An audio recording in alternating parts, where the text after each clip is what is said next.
My friends, have you ever noticed two people can go through the same situation, yet one is broken and bitter, while the other grows wiser and stronger?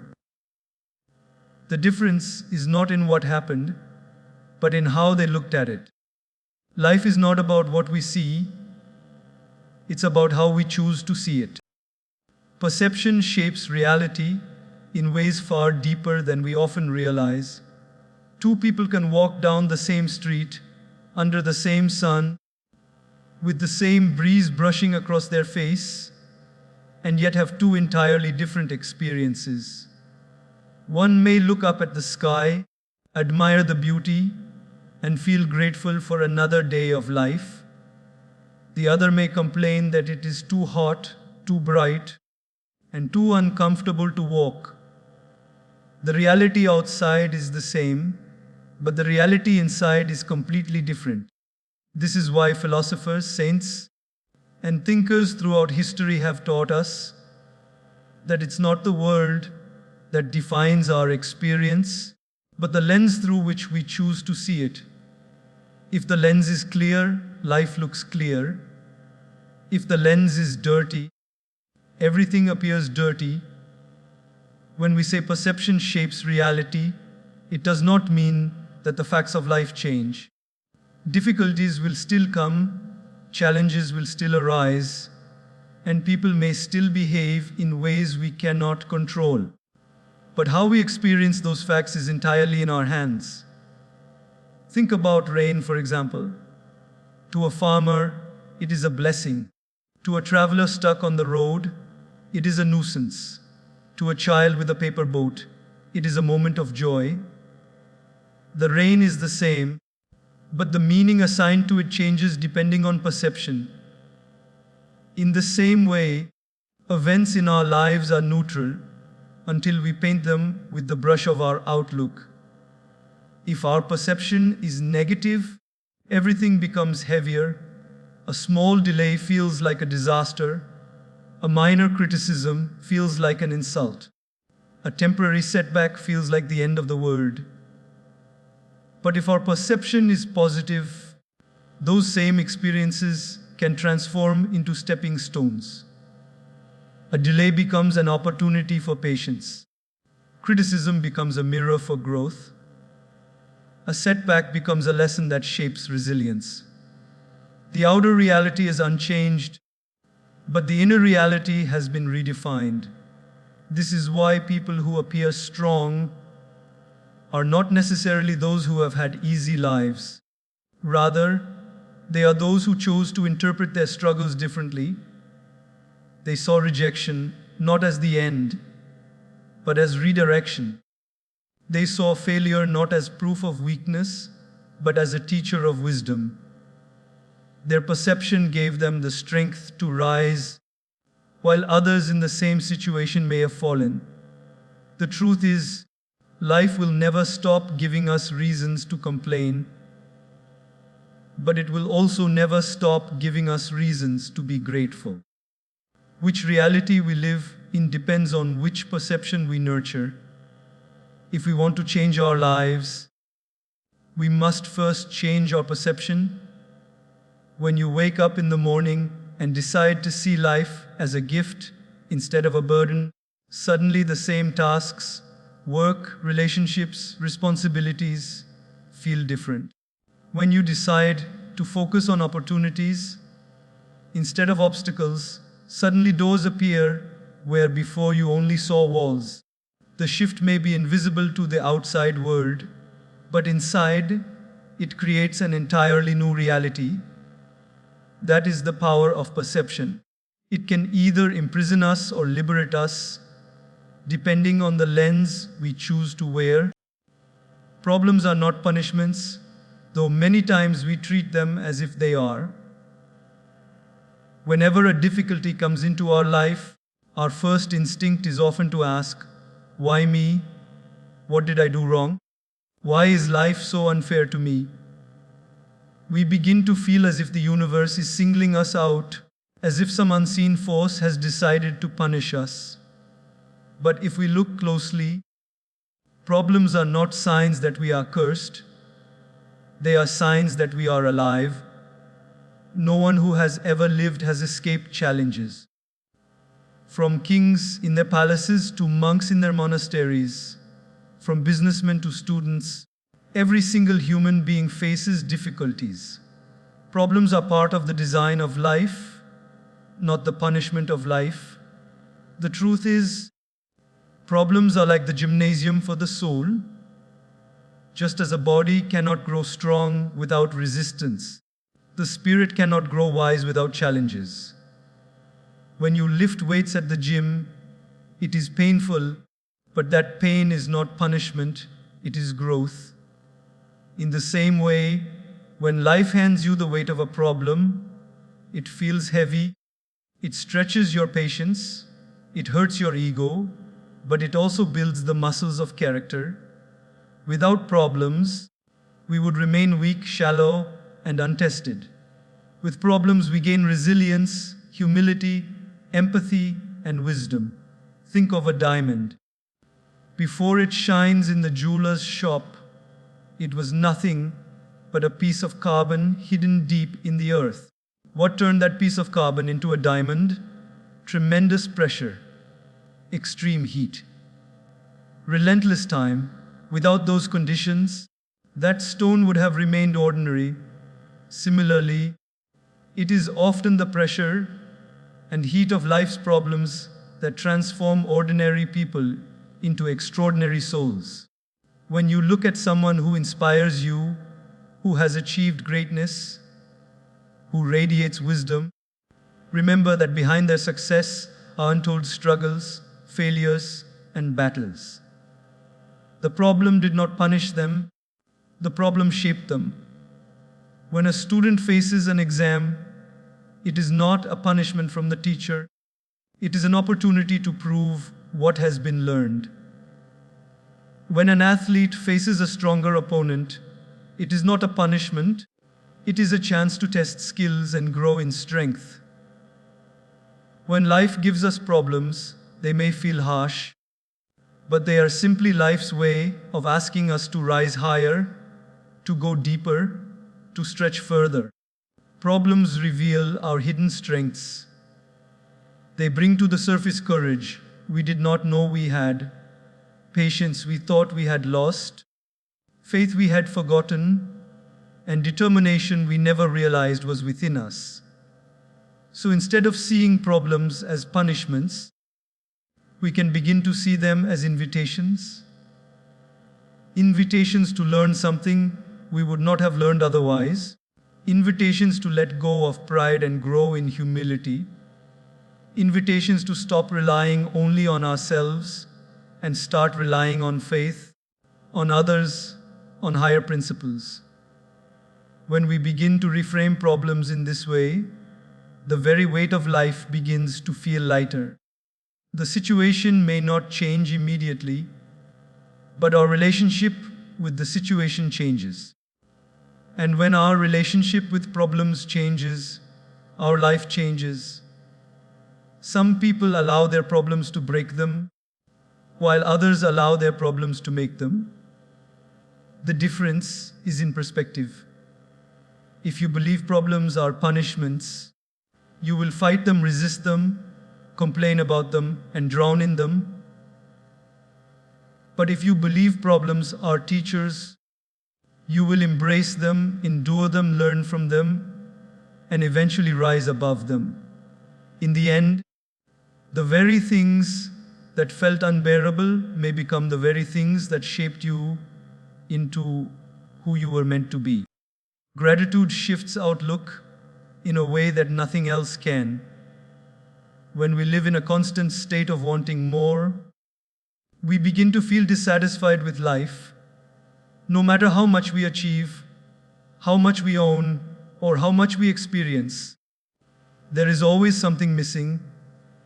That emptiness is not because life is incomplete, but because our outlook is incomplete.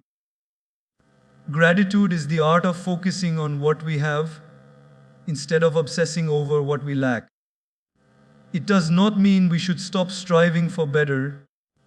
It simply means we learn to appreciate the blessings that already exist before chasing the ones that don't. Imagine two people who both receive a glass of water. One looks at it and says, "Why is it only half full? Why not more?" The other looks at it and says, "Thank God, at least it is half full. At least I have something to drink." The glass is the same, but the experience is completely different. The difference is gratitude.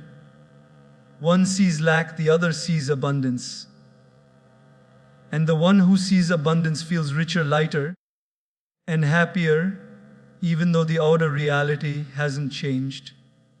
Gratitude has the power to transform a little into enough, and enough into abundance. Life will never give us everything we want at the same time. There will always be things missing. But if we train our eyes to see what is present rather than what is absent, we will find joy in every season. When you wake up in the morning, there are countless things already going right. Your breath is still flowing. Your eyes can still see. Your mind can still think. Your heart is still beating. If we paused for a moment and expressed gratitude for these invisible gifts that we take for granted, we would realize how wealthy we truly are. The richest person is not the one who has the most, but the one who appreciates the most. When gratitude becomes our outlook, even challenges look different. A person without gratitude sees pain and complains, "Why me?" A person with gratitude may feel the same pain, but still says, "Thank you for the lesson hidden inside this." Gratitude does not erase suffering, but it gives meaning to it. It teaches us to see blessings even in the darkest days. Gratitude is not about denying what's wrong. It's about not losing sight of what's right.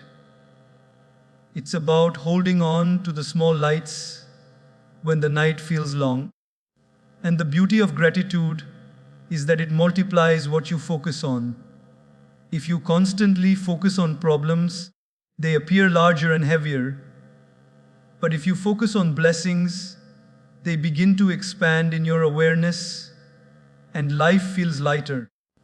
Gratitude shifts your outlook from scarcity to abundance, from complaint to contentment, from bitterness to peace. It opens your heart to relationships because you stop criticizing what people are not, and you begin appreciating what they are. It strengthens your spirit because you stop waiting for perfect conditions and you start rejoicing in the imperfect gifts of today. When you look back on your life, you will realize that many things you once overlooked were actually treasures. The roof over your head, the family around your table, the meal in front of you, the health that allowed you to walk, the friend who listened to you, the teacher who guided you. These were not small things, they were everything. Gratitude allows us to live that realization now, not when it's too late. By focusing on what is left instead of what is lost, we create joy in the present and hope for the future. Change begins within, and this is perhaps the most empowering truth we can ever embrace. So often, we spend our lives waiting for things outside of us to change. We wait for the economy to improve, for people to behave better, for relationships to become easier, for opportunities to knock at our door. We tell ourselves that once those things shift, only then will we feel happier, more at peace, or more fulfilled. But the reality is, life does not work that way. If we keep waiting for the outside to align before we change the inside, we may wait forever. The secret is to understand that transformation begins not with the environment, but with the mind. The soil of our life is cultivated within, and only then do the flowers of change bloom outside. Imagine standing in front of a mirror and being unhappy with your reflection. You don't change the image in the mirror by scratching the glass or painting over it. You change it by changing yourself, the one standing in front of the mirror. Life is that mirror. It reflects our thoughts, our beliefs, and our attitudes. If we want to see something different, we must first become someone different. When the outlook within shifts, the world outside begins to look transformed, even though in reality it is the same. The greatest revolutions in history did not begin with governments or systems. They began with a shift in people's thinking. Similarly, the greatest revolution in our personal life will not come from a new job, a new city, or a new relationship. It will come from a new outlook.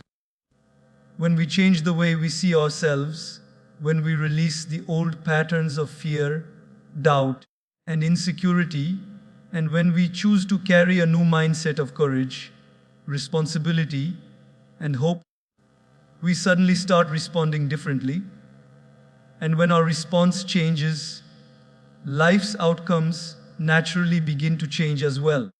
Think about it, two people can work in the same company under the same boss. One spends every day complaining, blaming, and feeling stuck. The other spends every day learning, growing, and finding meaning even in the difficulties. The environment is the same, but their experience of that environment is completely different because of their inner world. The truth is, life becomes less about controlling circumstances and more about controlling ourselves within those circumstances. When we choose patience instead of frustration, kindness instead of anger, gratitude instead of complaint, the entire atmosphere around us shifts, even if nothing external has moved. Real change is not cosmetic. It is not about decorating the outside while the inside stays the same. You can live in a palace and still feel imprisoned if your heart is restless. You can live in a hut and feel free if your mind is at peace. The starting point of transformation is always inward. Once we begin to adjust our thinking, align our values, and deepen our character, the outer world follows. Relationships heal when we heal our outlook. Careers progress when we bring a fresh attitude to our work. Happiness grows when we cultivate contentment in our own heart. Waiting for others to change before we find peace is like waiting for the entire world to stop raining before we decide to walk outside. It may never happen, but if we learn to carry an umbrella, if we change ourselves to adapt, then suddenly the rain is no longer an obstacle. It is simply part of the journey. This is the essence of inner change. When we stop expecting the outside to fix the inside, and we start fixing the inside to face the outside, we discover a freedom and strength that no circumstance can take away. Optimism attracts opportunities in ways that are almost invisible to the ordinary eye. When we carry a hopeful spirit, when we choose to see possibilities, even in the middle of challenges, life seems to open doors that we never noticed before. It is not that those doors suddenly appeared, they were always there. But a pessimistic outlook blinds us, while optimism sharpens our vision. A person who is always expecting the worst is so busy focusing on problems that they cannot see the pathways hidden in front of them. A person who is expecting the best, on the other hand, carries an energy that naturally gravitates towards solutions, people, and chances that others overlook. Think about how people respond to you when you walk into a room with positivity versus when you walk in with negativity. When you are optimistic, you radiate hope and people feel drawn to you. They want to work with you, share ideas with you, and open doors for you. Your outlook becomes magnetic. But when you are pessimistic, you drain energy from the room, and people begin to avoid you. Opportunities often come through people, and if your outlook repels people, you unknowingly push away the very chances you are praying for. Optimism is not blind, it does not deny reality. It simply believes that even in reality's difficulties, something good can still emerge. History is full of men and women who were surrounded by challenges but chose to hold on to optimism. Inventors who failed hundreds of times but refused to see failure as the end. Leaders who saw hope in their people when the world was falling apart. Thinkers who imagined solutions when society only saw problems. They were not lucky, they were optimistic. That outlook gave them the courage to keep trying, and because they kept trying, opportunities kept finding them. When one door closed, optimism helped them notice another that was half open. When one attempt collapsed, optimism whispered that the next attempt could succeed. In daily life, optimism works the same way. Imagine a student who fails an exam. A pessimistic mind says, "I am useless, I can't do this, I will never succeed." That outlook kills the very possibility of future growth. But an optimistic mind says, "This is tough, but it's a chance to improve. Next time I'll prepare better." That outlook invites the opportunity for learning, growth, and eventually success. The event is the same, the exam, but the outlook determines whether the failure becomes the end or the beginning of something better. Opportunities are often disguised as difficulties. Only an optimistic person has the courage to unwrap them. When we cultivate optimism, our brain begins to function differently. Science even shows that optimism enhances problem solving because the mind remains open, creative, and flexible. A negative mind shuts down, but a positive mind expands. That expansion is what allows us to see pathways, connections, and resources that were invisible before. Optimism also creates resilience. Life will not always go as planned, but when we carry optimism, we bounce back faster. Instead of drowning in, "Why me?" we rise with, "What now?" That single shift from despair to hope creates momentum, and momentum attracts new chances. People begin to notice your energy. Circumstances begin to align in your favor because you are willing to walk into uncertainty with faith rather than sit in fear. In truth, optimism is not a luxury, it is a necessity if we want to live fully. It does not mean we ignore problems. It means we face them with the belief that something greater can come out of them. And that belief, that inner light, becomes a signal to the world around us. Life responds to the attitude we carry. If we broadcast hopelessness, if doors remain closed, if we broadcast hope, doors open in ways we never imagined. Optimism, then, is not just an emotion, it is a bridge to opportunities that negativity can never cross.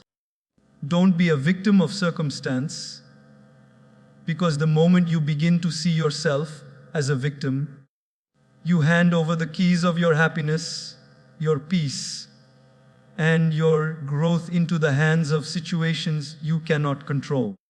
Life will always present us with challenges that we did not choose: betrayal, disappointment, financial struggles, broken relationships, health issues, and countless other trials. But although we may not choose what happens to us, we always have the power to choose how we respond to what happens. That is where our true strength lies. Circumstances are temporary, responses shape destiny.